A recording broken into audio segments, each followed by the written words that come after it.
Olá, queridos alunos! Vamos dar início a mais uma videoaula em História da Arte. Tá? Hoje eu vou estar falando sobre o Barroco e o Rococó no Brasil, arquitetura, pintura e escultura. Eu já fiz um vídeo para vocês, mas eu resolvi, na verdade, colocar outro com mais conteúdo, tá bom? E como o primeiro ano do Enem também está falando desse assunto, e eu gostei muito do conteúdo do livro, eu resolvi dar um reforço aí nesse conteúdo para vocês, ok? Então vamos lá. Vamos começar com arquitetura. A Igreja Católica foi o principal cliente da arquitetura no período colonial, assim como os grupos da Igreja secular e as ordens religiosas. Havia uma administração social da Igreja, que era uma iniciativa dos próprios colonos, promovedores das construções de matrizes, catedrais e igrejas de irmandades, tá? As ordens religiosas que mais construíram no Brasil colonial e instaladas, desde 1549, estavam subordinadas aos jesuítas, franciscanos, beneditinos, e carmelitas, tá bom? A falta de mão de obra qualificada também gerava dificuldades. Apesar de alguns exemplos de construções com fachadas rebuscadas, o barroco brasileiro é caracterizado pela simplicidade externa, na fachada e uma decoração interna impotente, tá? E exuberante, tá bom? Remetendo a uma questão religiosa segundo a qual o interior tem mais valor que o exterior. Bacana, né? Havia também uma padronização para as construções oficiais da igreja. Eram de grandes dimensões, com uma ampla nave separada da capela-mor. Corredores externos, sacristia nos fundos, cômodo para reunião das irmandades, duas torres na fachada quadrada, tinha também campanados, e batistério nessas igrejas, tá? Também tinha, como é que eu vou explicar? Assim, as cidades foram construídas também, colégios, imponentes, localizados perto de prédios públicos, como a Câmara e o Palácio do Governador, tá bom? Então, vamos lá. Barroco.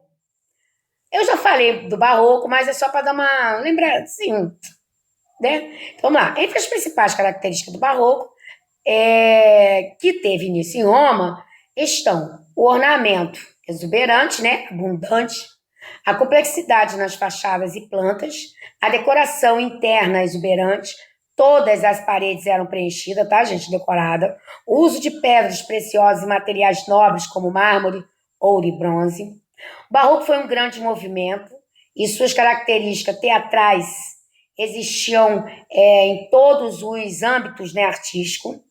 A gente tem também a teatralidade do Barroco, que está presente nas imagens e nos recursos de cenas utilizadas na decoração, tá? Como também nas cortinas, penumbra e iluminação, tá bom?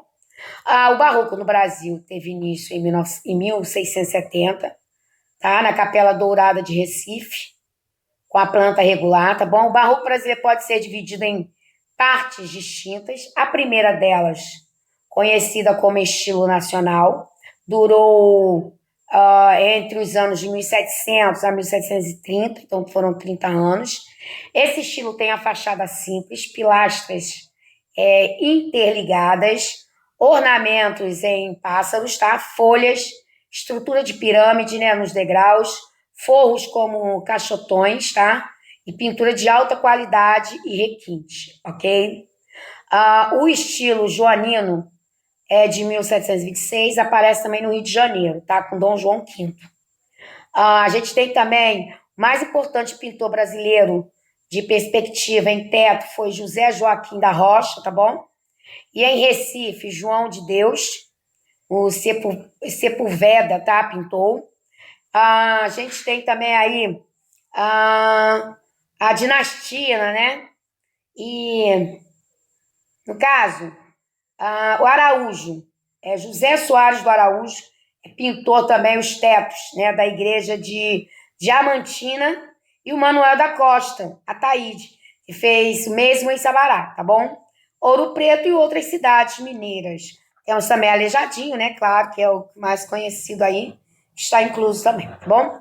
A decoração da arquitetura no Brasil tem no azulejo, especialmente nos tons de azul e branco, e um componente de suma importância que servia para imitar, né, a tapeçaria. Isso é legal também. Aí eu vou falar também um pouquinho do rococó. Já aprofundei, isso aqui é só mesmo para dar uma relembrada.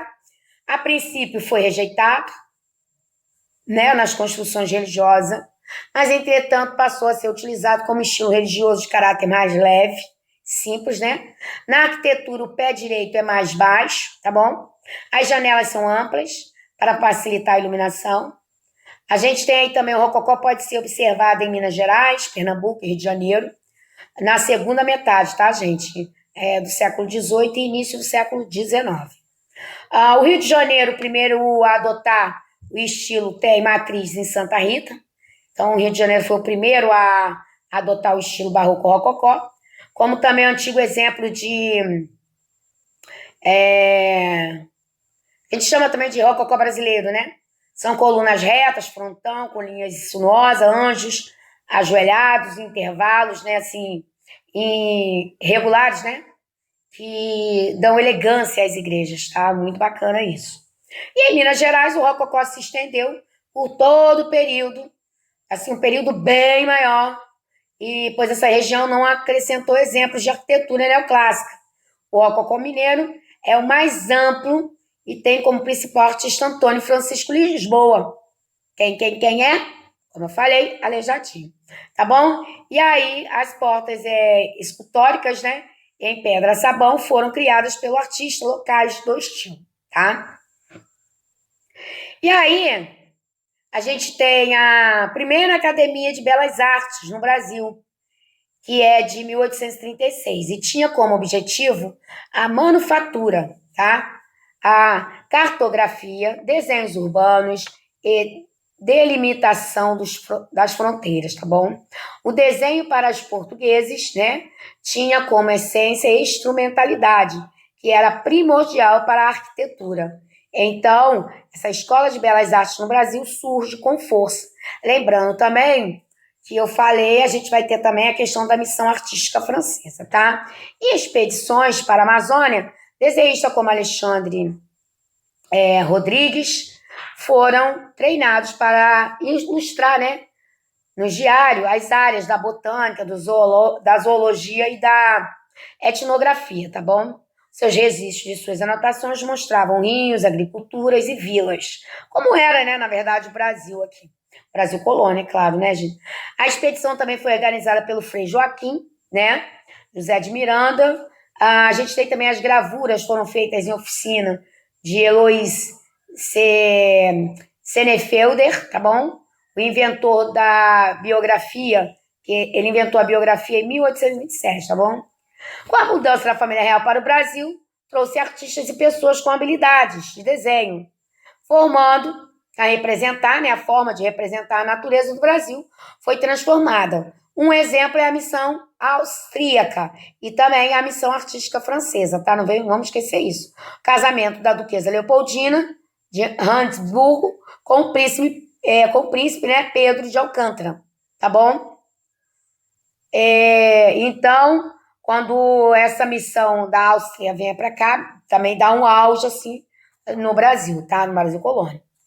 A escultura barroca religiosa pode ser classificada em 3 estilos. A escultura religiosa de grande e médio porte, tá? Para culto litúrgico, e o conjunto escultórico. As imagens de grande porte deveriam ser vistas à distância, seus rostos e gestos precisavam ser expressivos. A escultura dos retábulos, né, eram repleta de exuberância e movimento. A fase do rococó tem a escultura com linhas elegantes e harmoniosas, tá? Com gestos coordenados. Era também comum a importância de imagem de Portugal durante o período colonial, pelas irmandades com mais recursos financeiros, tá bom? As principais características das esculturas no período joanino são a movimentação do planejamento, o uso do dourado e da policromia, tá bom? A descoberta também de ouro e diamantes em Minas Gerais proporcionou o aumento na produção de imagens litúrgicas e o surgimento também de artistas urbanos, né, com especialidades distintas. Aleijadinho foi o principal e mais famoso da região de Minas e influenciou artistas locais. Suas obras são sombrias, policromadas e com douramento leve, tá bom? E aí a gente chega na questão musical, né? Essa questão da música. A primeira metade na qual se tem registro no Brasil colônia é a fofa, tá? Pelos escritos dos portugueses, era uma dança de brincadeira, certamente de origem africana, né, gente? Crioula. Sempre acompanhada de música, tá? O lundu surgiu em 1760 com caráter humorístico. Sua música era uma dança, né? Sua música era unida, tá, gente, com a dança. E estava entrelaçados aos batuquetes africanos. O estribilho era marcado por palmas que acentuavam o ritmo, tá? A melodia tinha refrão e estrofe, como era típico da África Negra, tá? As pessoas negras que trabalhavam nas roças realizavam as cerimônias religiosas ao som dos batuques e do ritmo da dança, tá? Principalmente esses ritmos religiosos e a dança em algumas cidades da Bahia e de Minas Gerais. Todos os estilos musical, assim, todo esse estilo musical ficou conhecido por calundu ou lundu. Até os dias de hoje, tá bom, gente?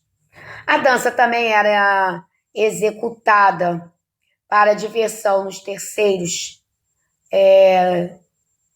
E, no caso, entre 3, 4 ou mais pessoas também, que eles dançavam muito em grupo, tá bom?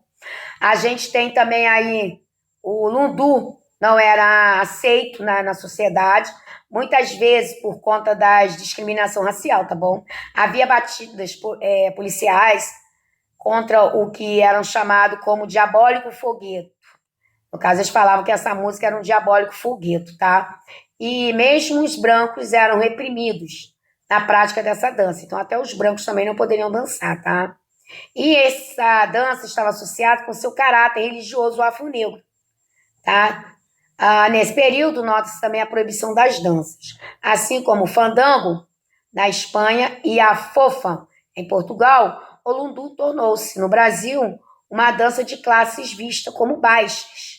Só os pobres utilizavam, com excesso de movimento no corpo e de batuques, feito por pessoas negras.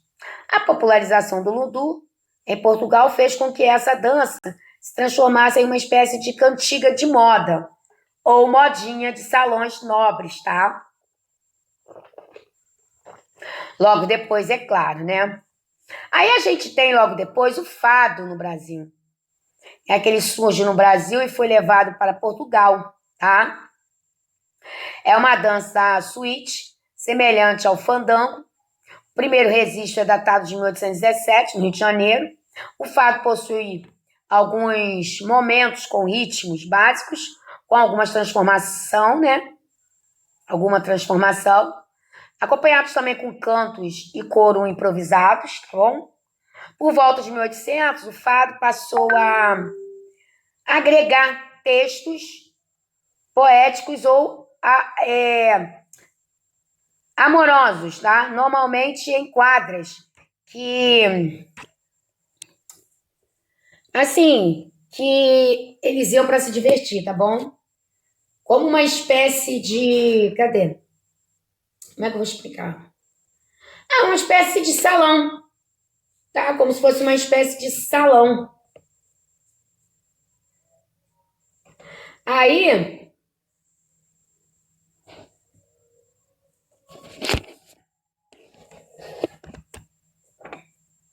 cadê? Onde eu parei? Desculpa, gente. Cadê? O fado era executado também pelas pessoas de classe mais baixa, tá? Acompanhado de guitarra portuguesa de 12 cordas. Os brancos e os mestiços passaram também a trabalhar com essas canções. Então, o fado era executado pelas pessoas de classe mais baixa, tá? Mas a classe alta também, só que eles ouviam e curtiam isso em salões nobres, é claro, tá? A moda, naquela época, além da adaptação com cores, bordados e pinturas, a mulher branca se vestia à moda de Paris. Os tecidos leves, as transparências, rendas finas, tá? Muitas joias, leques. As roupas íntimas e outros acessórios vinham com os navios comerciais, né? Os navios mercantes. As perucas não eram utilizadas por causa do calor, sendo reservadas para aparições sociais. Que no Brasil fazia muito calor, né, gente? Ainda faz. Imagina usar peruca. Como ia ficar o cheiro? Sem noção. Também devido ao clima quente e à falta de lugar para usar as joias e as roupas trazidas da Europa, a mulher brasileira relaxou na maneira de se vestir. Era comum que as mulheres usassem, né? Passassem andando assim de camisolas brancas e ficassem com os pés descalços, uma vez que circulavam apenas em torno de casa, tá? Entre perfumes, as essências mais comuns eram as da lavanda, tá? A flor de laranjeira e o amaranto. A moda pendurava por aproximadamente 50 anos, devido à falta de informação sobre a moda feminina da Europa. Então, demorava-se muito para chegar à moda no Brasil. Então, imagina, só de 30 em 30 anos chegava uma moda diferente, mais moderna.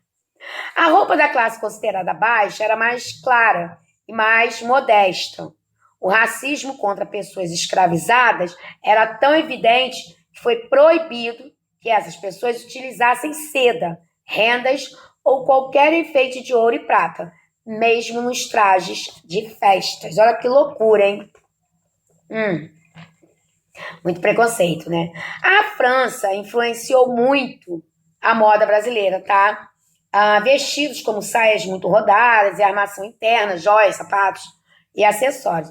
As mangas bufantes, os espartilhos começaram a ser utilizados, tá? Bem como luvas bordadas, máscaras, espelhos, chapéus, peles de animais, lencinhos.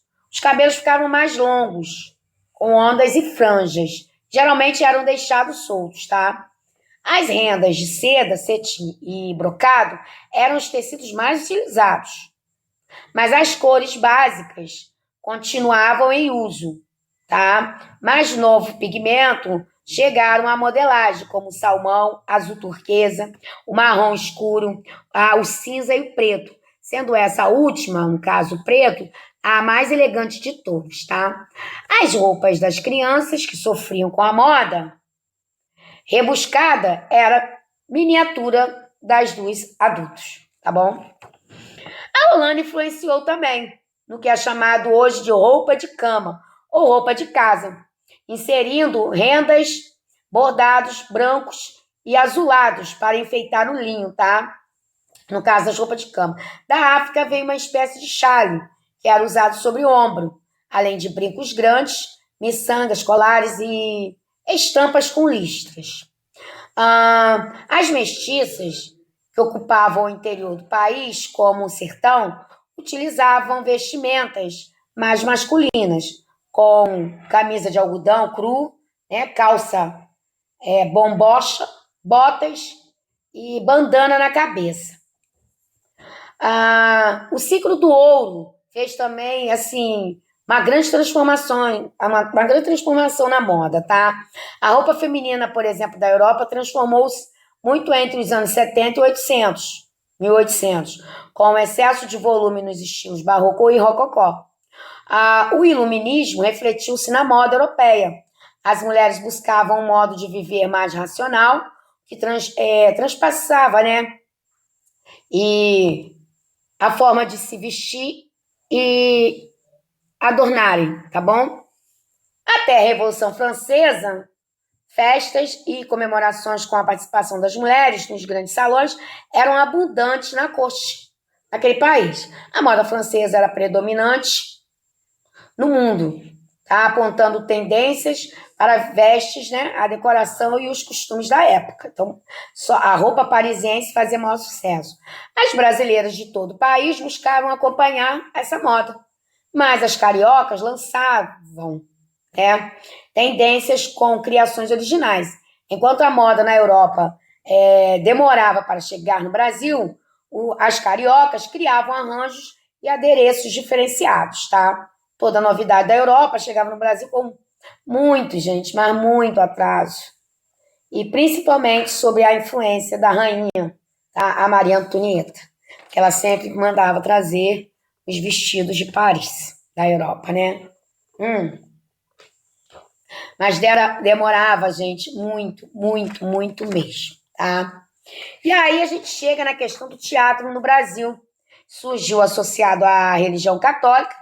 O padre José de Anchieta foi o primeiro a escrever peças dramáticas na terra de Santa Cruz, né, que era chamada aqui, como se chamava o Brasil, é claro, nos anos de seu descobrimento. Os versos eram escritos com ritmo popular e não tinham por objetivo a arte teatral, mas sim os sermões com características dramáticas. Tentava dominar, né, colocar na cabeça do povo a questão religiosa, tá? O texto era próximo do teatro medieval. O espaço era amplo, havia representações de anjos, demônio, figuras alegóricas, né, como o amor de Deus. As peças eram acompanhadas por cantos e danças, especialmente com a participação de crianças indígenas, tá? Lembrando que eles tentaram, né, de toda forma, catequizar os índios. O teatro também continuava próximo da Igreja Católica, é claro, especialmente nas festividades, tá? Que misturavam padres, freiras e senhores de engenho, né, os ricos. Essa manifestação era dotada de grande improvisação, os espetáculos eram compostos por cavalhadas, encenações, apresentações musicais, desfiles de carros alegóricos e fogos de artifício, tá bom? O surgimento da ópera italiana também e no caso, a subida ao trono de Dom José I, Portugal, fizeram com que o monarca desejasse brilho musical diante das demais cortes europeias, tá? Entre 1761 e 1795, foram construídas no Brasil casas de teatro, na Bahia, no Rio de Janeiro, em São Paulo, em Porto Alegre, tá? Recife, e no Recife também. As casas tinham capacidade de receber um público de aproximadamente 400 pessoas e esses edifícios ficaram conhecidos como casas da ópera, tá? As apresentações teatrais não eram apenas manifestações artísticas, tá bom? Seu objetivo principal era acompanhar a realização de cerimônias cívicas. O teatro brasileiro nos últimos 300 anos, gente, tá, de Brasil, dividiu-se entre poder, igreja e ouro. É isso que é a realidade, tá? E aí eu separei as atividades para vocês estarem fazendo um caderno, responder aí, ó. Eu peguei pesado dessa vez, são 6 questões, tá bom? Fiquem com Deus. Qualquer dúvida, tira lá comigo na videoconferência, tá bom? Força e fé. Continue se cuidando e cuidando da família. Essa imagem aí é de uma obra do Aleijadinho, que fica em Minas Gerais, tá bom? É uma escultura. Beijo.